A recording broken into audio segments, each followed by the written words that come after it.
ನಮ್ ಗೌಡ್ರುಗಳಿಗೆ ಹಬ್ಬ ಇರ್ಲಿ ಮದ್ವೆ ಇರ್ಲಿ ಮೇಯ್ನ್ ಆಗಿ ಬಾಡೂಟನೇ ಕಾಯ್ತಾ ಇರ್ತೀವಿ. ಹಾಯ್ ಎವ್ರಿವನ್, ಎಲ್ರು ಹೇಗಿದ್ದೀರಾ? ಅಯ್ಯಪ್ಪ ಎಲ್ಲರೂ ಚೆನ್ನಾಗಿದ್ದೀರಾ ಅಂತ ಅನ್ಕೊಳ್ತೀನಿ. Welcome to another mini blog. ನಿಜಾನೇ ಅಲ್ವಾ, ನಮ್ಗೆ ಹಬ್ಬನೇ ಇರ್ಲಿ ಮದ್ವೆನೇ ಇರ್ಲಿ ಸ್ವೀಟ್ ಊಟಕ್ಕಿಂತ ಬಾಡೂಟ ಅಂದ್ರೆ ಮುಂದೆ ಇರ್ತೀವಿ. ಸೊ ಇನ್ನು ಹಬ್ಬಗಳೆಲ್ಲ ಮುಗ್ದಿದೆ. ಮೇಯ್ನ್ ಆಗಿ ಲಾಸ್ಟ್ ಹಬ್ಬ ಅಂದ್ರೆ ಅವತ್ತು ಬಾಡೂಟ. ಸೊ ಇಲ್ಲೆಲ್ಲಾನು ಕೂಡ ಪ್ರಿಪ್ರೇಷನ್ ಮಾಡ್ಕೊಳ್ತಾ ಇದೀವಿ. ಶಿವನು ಕೂಡ ಬಂದಿದ್ರು, ಅವರು ಅಷ್ಟು ಕಬಾಬ್ ಕಲ್ಸಕ್ಕೆಲ್ಲ ಹೆಲ್ಪ್ ಮಾಡ್ತಿದ್ರು.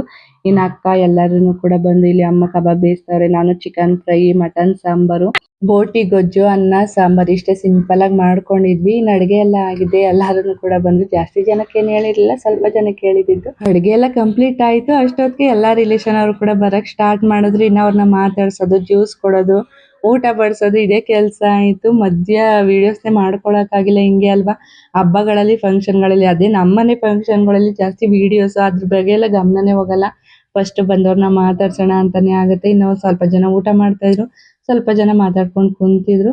ಸೊ ಇನ್ನು ಅದೆಲ್ಲ ಆಗಿದ್ದು ನೆಕ್ಸ್ಟ್ ಡೇ ಇದು. ನಮಗೆ ಚಿಕನ್ ಮಟನ್ ಏನು ಉಳ್ದಿರ್ಲಿಲ್ಲ, ಕರೆಕ್ಟಾಗಿ ಅಲ್ಲಿಗೆ ಆಗ್ಬಿಟ್ಟಿತ್ತು ಅಂದ್ಬಿಟ್ಟು ಇನ್ನು ಅಕ್ಕ ಬಾವ ಎಲ್ಲರೂ ಇದ್ರು. ಅದಕ್ಕೆ ಅಂದ್ಬಿಟ್ಟು ನಮ್ಮಪ್ಪ ಫಿಶ್ ತಂದಿದ್ರು.